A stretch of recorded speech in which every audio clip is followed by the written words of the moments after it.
Well, I'm coming to the end of the Hungry Gap. I tend to think of the Hungry Gap starting about middle of April and running through to about the end of May.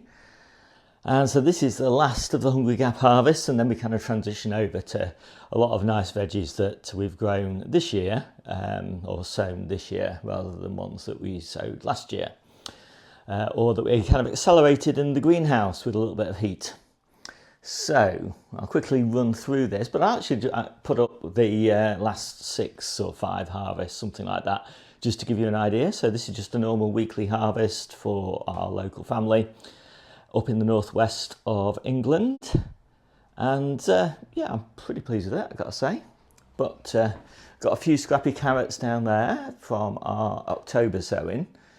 I don't know how the slugs have got those carrots, but we've got a few slug issues in those. But I did manage to find quite a nice 5 salad carrots there to pop in my salads. Absolutely lovely potatoes, really happy with those. They're Charlotte's, and started those back in February.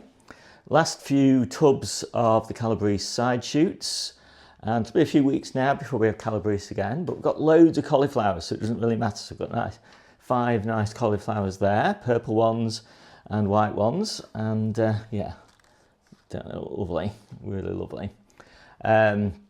Lots of beautiful garlic, wet garlic, and so we're still a few weeks away from harvesting our main crop garlics.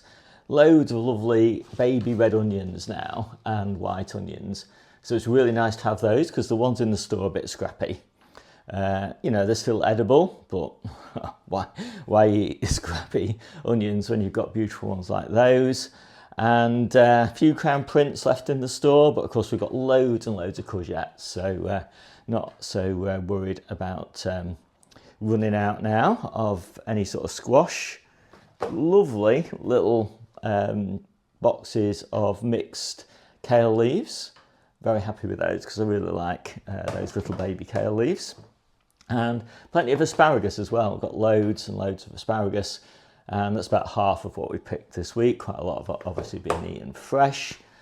Peas, absolutely loads and loads of peas. So they're the big ones, which are only suitable really now for podding, you know, taking the individual peas out. But these peas, beautiful. So we've got March 2 peas here, absolutely gorgeous, and sugar snaps. And a lot of those will just go in the salad mixes because everybody loves the peas in the salad mixes.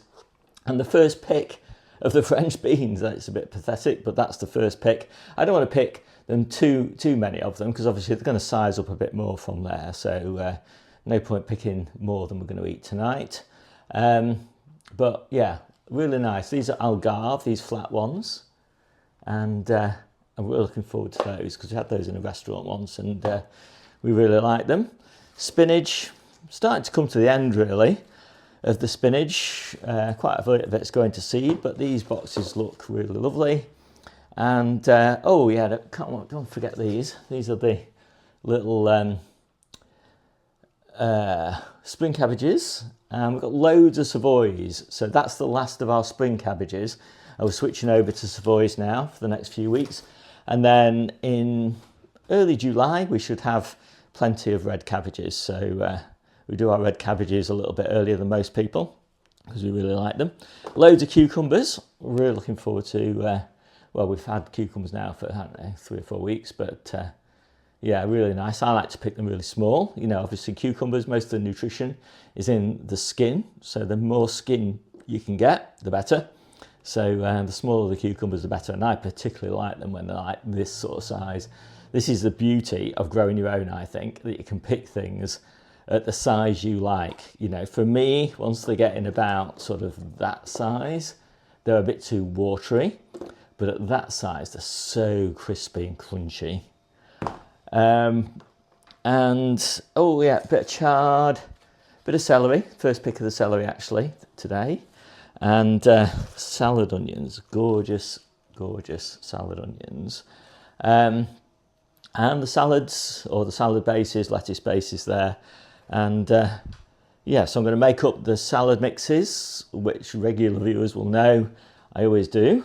And Just going to pick that caterpillar off there.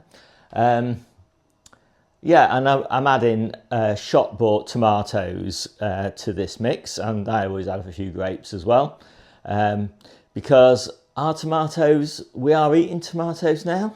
I'm picking probably 5 a day or something, something like that. So it doesn't make it to the harvest table. You know, whatever gets picked just gets eaten straight away. There's a lot on, and they'll be coming in the large volume in the next 2 weeks, probably 1 or 2 weeks. But yeah, and obviously loads and loads of strawberries. But again, they never make it to the harvest table. They just get eaten fresh off the plants. And honeyberries and yeah, just the odd few of the bits and pieces that don't make it to the harvest table. But this is most of what we're eating next week. My name's Steve, and I'll see you soon.